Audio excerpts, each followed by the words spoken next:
ஜெபம் செய்வோம்.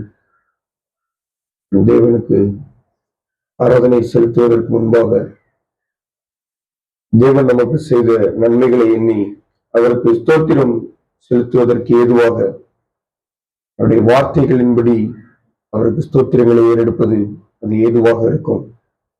கர்த்தர் நம்மோடு கூட பேசும்படியாய் அவருடைய இருதயத்தை தாழ்த்தி தேவனுடைய வார்த்தைக்கு செவி கொடுக்கத்தக்கதாக கேட்கிறதற்கு காதுள்ளவன் கேட்க கடவன் வார்த்தையின்படி நம் வாயினால் தேவனை துதித்து இருதயத்தினால் அவருக்கு தூரமாக இருக்கிறவர்களாக அல்ல, நம்முடைய இருதயத்திலிருந்து எழுகிற இந்த ஸ்தோத்திரம் அது தேவனுக்கு பிரியமாக இருக்கிறது. நன்மைகளை எண்ணி ஸ்தோத்திரம் செலுத்துவதற்கு தேவன் நம்மோடு கூட பேசும்படியாக ஜெபிப்போம். கிருபை நிறைந்த எங்கள் அன்பின் பரம தகப்பனே, அப்பா, நீர் எங்களுக்கு கிருபையாக ஏற்படுத்தி தந்திருக்கிற இந்த பரிசுத்தவான்களின் ஐக்கிய கொடுகைக்காக நன்றியோடு துதிக்கிறோம், ஸ்தோத்திரிக்கிறோம். அப்பா, இந்த நேரத்திலும் எங்கள் தேவனாகிய கர்த்தருக்கு ஒரு புத்தியுள்ள ஆராதனையை செலுத்தத்தக்கதாக என்னுடைய சரீரங்களை ஜீவ பலியாக நன்மையும் பரிபூர்ணமான சித்தமில்லது என்று பகுத்தறிந்து மனம் புதிதாகிறதுனாலே மறுரூபமாகத்தக்கதாக இப்படிப்பட்ட ஸ்தோத்திரங்களை ஏறெடுக்க கர்த்தர் எங்களோடு கூட இடைபடும்படியாய் செபிக்கிறோம். ஆவியானவர் நம்மை முற்றிலுமாய் எங்களை ஆட்கொண்டு பேசுகிற என்னையும் கேட்கிற ஜனங்களையும் கர்த்தருடைய செட்டைகளின் மறைவுக்குள்ளாக உடைய வார்த்தைகளினால் திருப்தியாக்கி நிர்மலமாக நமக்கு ஸ்தோத்திரத்தை ஏறெடுக்க கர்த்தர் கிருபை செய்யும்படியாய் செபிக்கிறோம். தாழ்த்தி வெறுமையாக்கி ஒப்பு கொடுக்கிறோம். தேவன் மாத்திரம் மகிமைப்படுங்க. மீட்பரும் எங்கள் கர்த்தரும் இரட்சகரும் ஆகிய இயேசு கிறிஸ்துவின் இன்ப நாமத்தில் செபிக்கிறோம் நல்ல பிதாவே, ஆமென். கிறிஸ்துவுக்குள் பிரியமானவர்களே, ஆண்டவராகிய இயேசு கிறிஸ்துவின் இனிதான நாமத்தினாலே உங்கள் யாவருக்கும் என்னுடைய அன்பின் வாழ்த்துகளையும் வணக்கங்களையும் தெரிவித்துக் கொள்கிறேன். பிதாவாகிய தேவனாலும் கர்த்தராகிய இயேசு கிறிஸ்துவினாலும் யாவருக்கும் கிருபையும் சமாதானமும் உண்டாவதாக. நம்முடைய ஒரு வசனத்தை நாம் தியானித்து அதன்படி தேவனுக்கு ஸ்தோத்திரங்களை நாம் ஏறெடுக்க இருக்கிறோம். பொதுவாக நம் ஸ்தோத்திரங்களை ஏறெடுப்பது என்பது தேவன் நம் வாழ்வில் செய்த நன்மைகளை எண்ணி அதற்காக ஏறெடுக்கக்கூடியது. நம்முடைய நன்றி பலிகளாக, ஸ்தோத்திர பலிகளாக தேவன் நம் வாழ்வில் நமக்கு என்ன செய்திருக்கிறார் என்பதை நினைவு கூர்ந்து அதுல தேவனுடைய மகத்துவத்தையும் உணர்ந்து பாவியாகிய என்மேல் தேவன் எவ்வளவாய் கிருபையாய் இருந்து இப்படிப்பட்ட நன்மைகளை எனக்கு செய்திருக்கிறார் என்பதை உணர்ந்தவர்களாக ஏறெடுப்பதே ஸ்தோத்திரம். அது சரியான விதத்துல ஏறெடுக்க வேண்டும். ஏன்னா இந்த உலகத்துல அநேகருக்கு அநேக விதமான நன்மைகள் அது கிறிஸ்துவை அறிந்த ஜனங்களுக்கு மாத்திரம் அல்ல, கிறிஸ்துவை அறியாத ஜனங்கள் கூட இந்த உலகத்திலே அநேக விதமாய் அவர்கள் நன்மையை ருசி பார்த்திருக்கிறத நாம் பார்க்க முடியும். அப்படியானால் இந்த கிறிஸ்துவானவர், கர்த்தராகிய இயேசு கிறிஸ்துவானவர் எனக்கு எவ்விதத்திலே மேன்மையாய் காணப்படுகிறார், அவருக்கு நான் எதற்காக ஸ்தோத்திரத்தை நான் ஏறெடுக்கணும், இவர் எவ்விதத்திலே இவர் மேன்மை உள்ளவராய் இருக்கிறார். ஒருவேளை உன்னத பாட்டு புஸ்தகத்திலே பார்க்கும் பொழுது சூலமித்தியிடம் கேட்கும் பொழுது உன்னுடைய நேசர் எப்படி சிறந்தவராய் இருக்கிறார் என்று கேள்வி கேட்கும் பொழுது அவர் 10,000 சிறந்தவர்கள், வெண்மையும் சிவப்புமானவர் என்று சொல்லி இயேசு கிறிஸ்துவனுடைய தன்மை அந்த இடத்துல அந்த கேள்வியை பாருங்களேன். உன்னுடைய நேசர் எப்படி சிறந்தவர், எதற்காக நீ இவ்வளவு இதெல்லாம் செய்கிறியே, எதற்காக உன்னுடைய நேசர் சிறந்தவர் என்றால் அது கிறிஸ்துவை அறிந்த ஜனங்களாகிய நமக்கு தெரிந்திருக்க வேண்டும். எபிரேயர் நிறுவனம் 10வது அதிகாரம் 19வது வசனத்திலே அழகாய் சொல்லப்பட்டிருக்கிறது. 10வது அதிகாரம் 19, 20, 21வது வசனத்திலே அவங்க வாசிக்கும் போது நான் உங்களுக்காக வாசிக்கிறேன். ஆதியால் 19வது வசனம். ஆதியால் சகோதரரே, நாம் பரிசுத்த ஸ்தலத்தில் பிரவேசிப்பதற்கு இயேசுவானவர் தமது மாம்சமாகிய திரையின் வழியால் புதிதும் ஜீவனுமான மார்க்கத்தை நமக்கு உண்டு பண்ணினபடியால் அந்த மார்க்கத்தின் வழியாய் பிரவேசிப்பதற்கு அவருடைய இரத்தத்தினாலே நமக்கு தைரியம் உண்டாயிருக்கிறபடியினாலும். பிரியமானவர்களே, இந்த வாழ்க்கையிலே தேவன் செய்த நன்மை இதுதான். மற்றபடி உங்களுடைய உலக பிரகாரமான எந்த காரியத்தை நீங்க கொண்டு வந்தாலும் தேவன் செய்த நன்மையாக கருதுவது இந்த ஒரு விஷயம். இந்த 2 வசனத்துல அழகாய் அடங்கியிருக்கிறது. இன்னும் ஒரே ஒரு காரியத்தை கூட நம்ம தியானிக்கலாம். இதுல 2 அழகாய் வெளியே இருக்கிறது. இயேசுவானவர் தமது மாம்சத்தின் திரையின் மாம்சமாகிய திரையின் வழியாய் புதிதும் ஜீவனமான மார்க்கத்தை நமக்கு என்ன பண்ணியிருக்கிறார்? உண்டு பண்ணியிருக்கிறார். இதுதான் பெரிய நன்மை. அவர் தம்முடைய மாம்சமாகிய திரையின் வழியாக புதிதான மார்க்கம் அல்ல. இது கிறிஸ்தவம் என்பது புதிதான மார்க்கம் அல்ல, அது ஜீவனுள்ள மார்க்கம். லிவிங் வே அப்படின்னா ஆங்கிலத்துல போடப்பட்டிருந்துச்சு. லிவிங் வே அப்படின்னா ஜீவனுள்ள மார்க்கம். இது ஜீவனுள்ள மார்க்கத்தை நமக்கு உண்டு பண்ணினபடியால் அந்த மார்க்கத்தின் வழியாய் பிரவேசிப்பதற்கு அவருடைய ரத்தத்தினாலே நமக்கு தைரியம் உண்டாயிருக்கிறபடி நான் பாருங்க, இந்த மார்க்கத்தை உண்டு பண்ணினது மாத்திரம் அல்லாமல் அந்த மார்க்கத்திற்குள்ளாக அந்த திரைக்குள்ளாக பிரவேசிப்பதற்கு அவர் தம்முடைய ரத்தத்தின் மூலமா நமக்கு என்ன கொடுத்திருக்கிறாங்க? தைரியத்தை கொடுத்திருக்காங்க. நாட்கள்ல பாருங்க, தேவாலயம் இருந்தது, எருசலேம் நகரிலே தேவாலயம் இருந்தது. அதில் இருந்தக்கூடிய மகா பரிசுத்த ஸ்தலத்தில் பிரதான ஆசாரியன் வருடத்திற்கு ஒரு முறை மாத்திரம்தான் பிரதான ஆசாரியன் அதுக்குள்ள என்ன பண்ண முடியும்?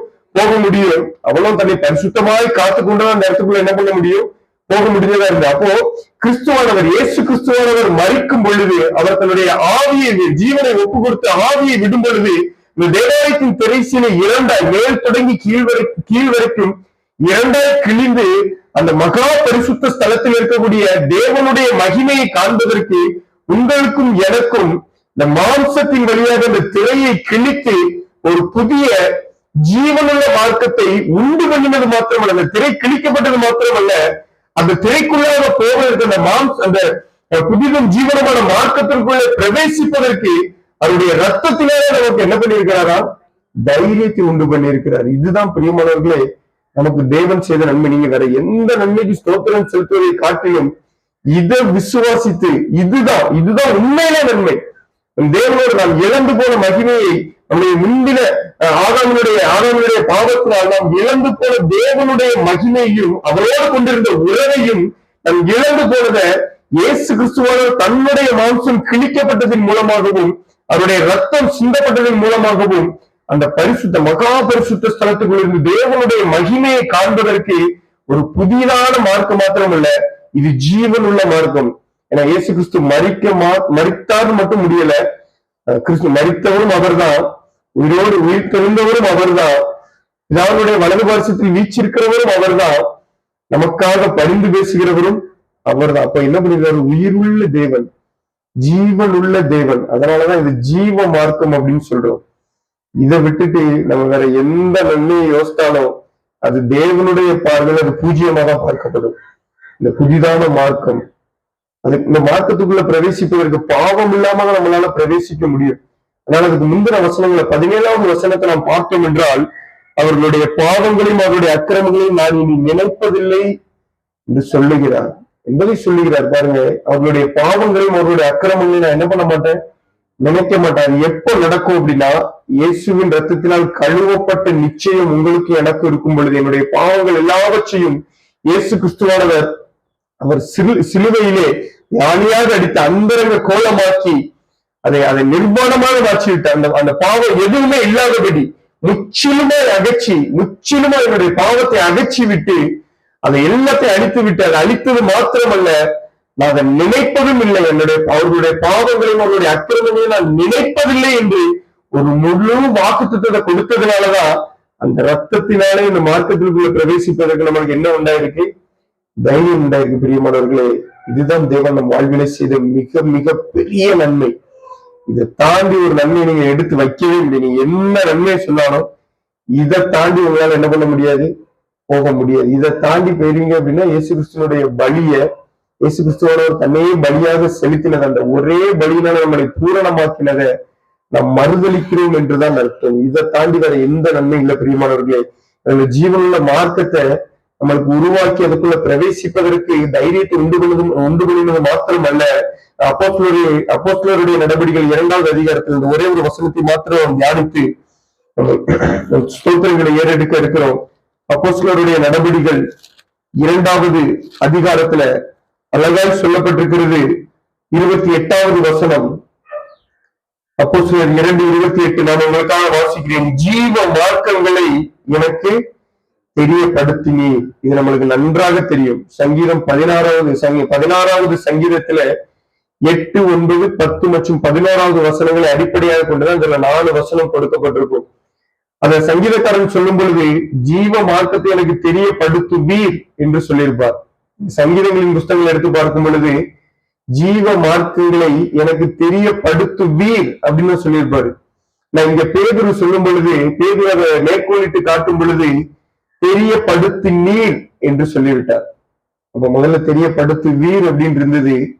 தாவீதுக்கு மாத்திரமல்ல, பழைய ஏற்பாட்டுல வந்த எல்லா பரிசுத்தவான்களுக்கும் அது எதிர்நோக்கி இருந்த காரியமா இருந்துச்சு. எதிர்நோக்கி காத்திருந்தாங்க, இதெல்லாம் நடக்கும், கிறிஸ்துவானவர் வருவார், நமக்காக நம்மை மீட்டுக் கொள்வார், நம்மை ரட்சிப்பார். இந்த காணல்ல இருக்கிறதல்ல, நம்மை ரட்சித்துக் கொண்டு அவர் இருக்கிற இடத்துல நம்மை சேர்த்துக் கொள்வார் என்று பழைய ஏற்பாட்டில் இருக்கக்கூடிய எல்லா பரிசுத்தவான்களுக்கும் அது நிழலாக அவங்களுக்கு எதிரில பார்க்கக்கூடிய காரியமா இருந்துச்சு. அவங்க எதிர்நோக்கி காத்திருந்தாங்க. இது நம்மளுடைய காலத்துல நடந்து யார் காலத்துல நடக்கும் என்பதை அவர் எதிர்நோக்கி காத்திருந்ததுனாலதான் இந்த இடத்துல தாவீது அழகாய் சொல்லியிருக்கிறார், ஜீவ மார்க்கங்களை எனக்கு தெரியப்படுத்துவீர் என்று. அது எப்போதான் நடக்குது, அந்த ஜீவ மார்க்கங்கள் எப்போதான் தெரியப்படுத்தப்படுது அப்படின்னா, அதுக்கு முந்தின வசனத்துல அழகாய் சொல்லப்பட்டிருக்கும், என் ஆத்மாவை பாதாளத்தில் விடி உடைய பரிசுத்தவானை அழிவை காண ஒட்டி. என் ஆத்மா, இது தாவீதை குறித்து சொல்லப்படல. அதுக்கு அடுத்தடுத்த வசனங்கள்ல அப்போஸ்தலனாகிய பேதுரு அழகாய் சொல்றார், தாவீதை குறித்து சொல்லப்படல. தாவீதுடைய கல்லறை இந்நாள் வரைக்கும் நம்ம இடத்துல இருக்கிறது. அவர் மரித்தார், அவர் மரணத்தை கண்டார், அவருடைய மாம்சம் நேரத்துக்கு அழுகி போயிருந்திருக்கும். நம்முடைய பரிசுத்தவனை அழிவை காண விட்டீர் என்றால் கிறிஸ்துவை குறித்து சொல்லப்பட்டது. அப்ப அந்த இடத்துல அழகா என்ன சொல்றாரு, அது அவர் பரிசுத்தவனை அழிவை காண விட்டீர், அவர் மரித்தாலும் அவர் உயிரோடு தேவனுடைய சிங்காசனத்தில் வலது பாரிசத்தில் நித்திய பேரின்பமாக சதா காலமே அவர் இருப்பார் என்பதை உணர்ந்த தாவீது, இந்த மார்க்கத்தை எனக்கு தெரியப்படுத்துவீர் என்று, இந்த மார்க்கங்களை எனக்கு என்ன பண்ணுவீர், தெரியப்படுத்துவீர் என்று சொல்லும் பொழுது பேதருக்கு அது என்ன தெரிஞ்சிட்டு, இதுதான் அந்த மார்க்கம் அப்படின்னு. ஒருவேளை வேதாந்தத்தில் தப்பப்பட்டதுன்னு உண்மைக்கு மிக பிரியமானது. அது கிரேக்க பதத்திலையுமே அது முடிந்த காலத்துல, இறந்த காலத்துல அதுல மேற்கோளிட்டு காமிச்சிருக்காங்க. அது இறந்த காலத்தை தான், அந்த கிரேக்க பதத்திலையுமே அது இறந்த காலமா தான் இருக்குது. ஜீவ மார்க்கங்களை எனக்கு தெரியப்படுத்தினர். அப்ப அது என்ன மார்க்கம்? கிறிஸ்துவோட தம்முடைய மாம்சத்தின் வழியாக புதிதும் ஜீவனமான மார்க்கத்தை நமக்கு உண்டு பண்ணினபடினாலும் அவருடைய ரத்தத்தினால நம்ம என்ன பண்ணிருக்கிறோம், அந்த மாம்சத்துக்குள்ள பிரவேசிக்கிற தைரியத்தை நம்ம என்ன பண்ணிருக்கிறோம், பெற்றிருக்கிறோம். பிரியமானவர்களே, இதெல்லாம் அவர் செய்து முடித்தது மாத்திரம் அல்ல, இந்த மார்க்கத்தை, இந்த வழியையும் உங்களுக்கு எனக்கு என்ன பண்ணிருக்கிறார், காண்பித்து கொடுத்திருக்கிறார். அவ்வளவுதான். நீங்க இயேசு 2000 வருஷத்துக்கு முன்பாக வந்து அவர் எனக்காக பலியானார், என்னுடைய பாவங்களுக்காக ஒரு பலியானார், நான் நீதிமானாக்கப்படுவதற்காக அவர் எழுப்பப்பட்டிருக்கார், என்னுடைய பழைய மனுஷன் அவரோடு கூட மரித்து விட்டான் என்று சொல்லி பாவமில்லாத ஒரு வாழ்க்கையை, பாவம் நம்மை மேற்கொள்ளாத ஒரு வாழ்க்கையை நாம் வாக்கு திட்டமாக பெற்றிருப்பது அவர் நமக்கு அறிவித்ததுனாலதான். அப்ப ஜீவ மார்க்கத்தை ஏற்படுத்தினது மாத்திரமல்ல, அந்த ஜீவ மார்க்கத்தை உங்களுக்கு எனக்கு தெரியப்படுத்திட்டார். இது எவ்வளவு ரெட்டிப்பான, ஒருவேளை நான் சகரியா புஸ்தகத்துல வரக்கூடிய ரெட்டிப்பான நன்மை இதுதானோ அப்படின்னு நான் யோசிக்கிறேன். ரெட்டிப்பான நன்மையை தருவேன், இன்றைக்கே தெரியும் சொல்லி அநேக வாக்கு திட்டங்கள் அது வேற விதமா சொல்ல, ஒருவேளை இதை ரெட்டிப்பான நன்மையா பார்க்கிறேன்.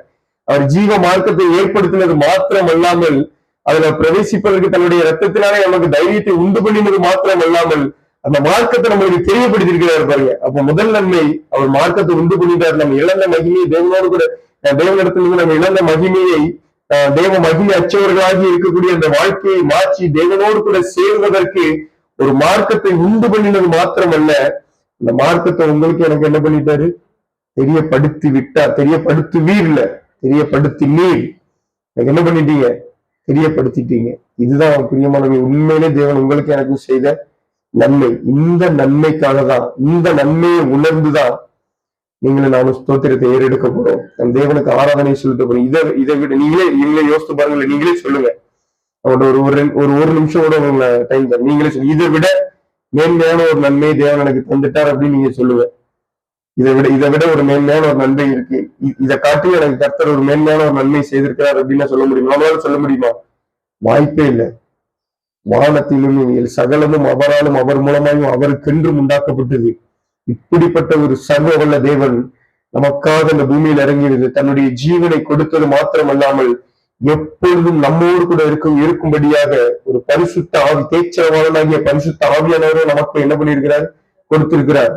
இந்த பரிசுத்த ஆவி அருளப்பட்டிருக்கிறது நம்ம முழு நிச்சயமா விசுவாசித்ததுனாலதான் சபை அப்படிங்கிற ஒரு ஐக்கியத்துக்குள்ளே நம்மளால வர முடியும். பரிசுத்தாவியானவரை நம்பாம, பரிசுத்தாவியானவர் மேல பற்றுதல் இல்லாம சபை அப்படிங்கிற வார்த்தைக்கு இடம் இல்லை. சபைங்கிற வார்த்தைக்கு பரிசுத்தாவியானவர் இல்லாம சபைங்கிற வார்த்தைக்கு இடம் இல்லையே. அதான் அப்போஸ்தலனாகிய பவுல் கொரிந்தியருக்கு எழுதிய நிருபத்தை முடிக்கும் பொழுது நம்முடைய கர்த்தராகிய இயேசு கிறிஸ்துவினுடைய கிருபையும் பிதாவாகிய தேவனுடைய அன்பும் பரிசுத்த ஆவியானவருடைய ஐக்கியமும் என்று சொல்லியிருக்கிறார். அப்போ ஐக்கியம் இல்லாம ஒண்ணுமே சபை இல்லையே. நம்முடைய ஐக்கியம் முதல்ல யாரோட இருக்கு? பிதாவோடு, குமாரனாகி இயேசு கிறிஸ்துவோடும் அவருடைய நம்முடைய ஐக்கியம் இருக்கிறது. சிலுவையை நான் பார்க்கும்போது கூட இப்படிதான் பார்க்க வேண்டியது இருக்கு. சிலுவையில இருக்கக்கூடிய முதல் நேரா இருக்கக்கூடியது என்னையும் பிதாவையும் இணைக்கிறதாகவும், அதுல இருக்கக்கூடிய அந்த குறுக்க இருக்கக்கூடிய அந்த கட்டையானது கூட இருக்கிற சகோதரர்களோடு கூட இருக்கிற ஐக்கியத்தையும் அது தெரியப்படுத்துறத கூட நான் ஒருவேளை நான் அப்படி கூட பார்க்கிறேன். சிலுவை அதற்கு அடையாளமாக கூட இருக்கலாம். என்னையும் பிதாவையும் இணைக்கிறது ஒரு ஏணியாகவும், அது கூட இருக்கிற சகோதரரோடு கூட ஏற்படுத்துற ஐக்கியத்தை பரிசுத்த ஆவியானவர் மூலமாக எங்களுக்கு ஏற்படுத்தி கொடுத்திருக்கிறார். இந்த நன்மைக்காக தான் நீங்கள் நானும் ஸ்தோத்திரத்தை ஏறெடுக்க போறோம். இதை தவிர வேற எந்த நன்மை இல்லை பிரியமானவர்களே. நன்மை நம் தேவன் நமக்கு தெரியப்படுத்திருக்கிறார். உண்டாக்கினதை மாத்திரமல்ல தெரியப்படுத்திருக்கிறார். இதை உணர்ந்தவர்களாக முழங்கால் படியிட்டு சுருக்கமாக ஒவ்வொருவரும் நம்முடைய ஸ்தோத்திரங்களை நம் தேவனுக்கு ஏறெடுப்போம்.